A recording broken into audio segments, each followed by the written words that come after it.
വിശദമായ വാർത്തകളിലേക്ക്. ബീഹാറിൽ വോട്ടർ പട്ടിക തീവ്ര പരിഷ്കരണവുമായി ബന്ധപ്പെട്ട നടപടിക്രമങ്ങൾ തുടരാൻ കേന്ദ്ര തിരഞ്ഞെടുപ്പ് കമ്മീഷന് സുപ്രീം കോടതിയുടെ അനുമതി.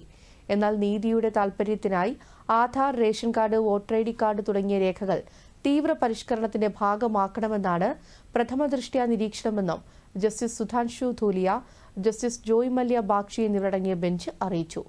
അതേസമയം ഈ രേഖകളുടെ അടിസ്ഥാനത്തിൽ ആരുടെയും പേര് വോട്ടർ പട്ടികയിൽ കൂട്ടിച്ചേർക്കാനുള്ള തിരഞ്ഞെടുപ്പ് കമ്മീഷനുള്ള നിർദ്ദേശമല്ല ഇതെന്നും കോടതി വാക്കാൽ വ്യക്തമാക്കി. വോട്ടർ പട്ടികയിൽ ആളുകളെ കൂട്ടിച്ചേർക്കുന്നതും ഒഴിവാക്കുന്നതും കമ്മീഷന്റെ വിവേചനാധികാരത്തിൽ ഉൾപ്പെട്ടതാണെന്നും ബെഞ്ച് പറഞ്ഞു. വോട്ടർ പട്ടിക പരിഷ്കരണം ഭരണഘടനയുടെ പരിധിയിൽ വരുന്നതാണെന്നും കോടതി നിരീക്ഷിച്ചു.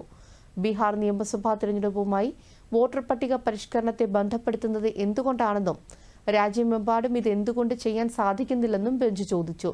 വാദം കേൾക്കുന്നതിനിടെ രേഖകളുടെ പട്ടികയിൽ നിന്ന് ആധാർ കാർഡ് ഒഴിവാക്കിയതിനെക്കുറിച്ചും ഹർജിക്കാർ ചോദ്യങ്ങൾ ഉന്നയിച്ചു.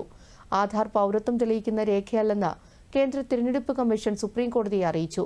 ആധാർ എന്തുകൊണ്ട് സ്വീകാര്യമല്ലെന്ന ബെഞ്ചിന്റെ ചോദ്യത്തിന് ആധാർ കാർഡ് ഒരാളുടെ ഐഡന്റിറ്റി തെളിയിക്കുന്നതിനുള്ള ആധികാരിക രേഖ മാത്രമാണെന്ന് കമ്മീഷനു വേണ്ടി ഹാജരായ മുതിർന്ന അഭിഭാഷകൻ രാകേഷ് ദ്വിവേദി വിശദീകരിച്ചു. ആധാർ ആക്ട് 2017 തന്നെ ഇത് സൂചിപ്പിച്ചിട്ടുണ്ടെന്നും അദ്ദേഹം ചൂണ്ടിക്കാട്ടി. എന്നാൽ പൗരത്വം തീരുമാനിക്കേണ്ടത് കേന്ദ്ര തിരഞ്ഞെടുപ്പ് കമ്മീഷനല്ല, മറിച്ച് ആഭ്യന്തര മന്ത്രാലയമാണെന്നും ബെഞ്ച് അറിയിച്ചു. കേസ് കൂടുതൽ വാദം കേൾക്കാനായി ഈ മാസം 28 മാറ്റി.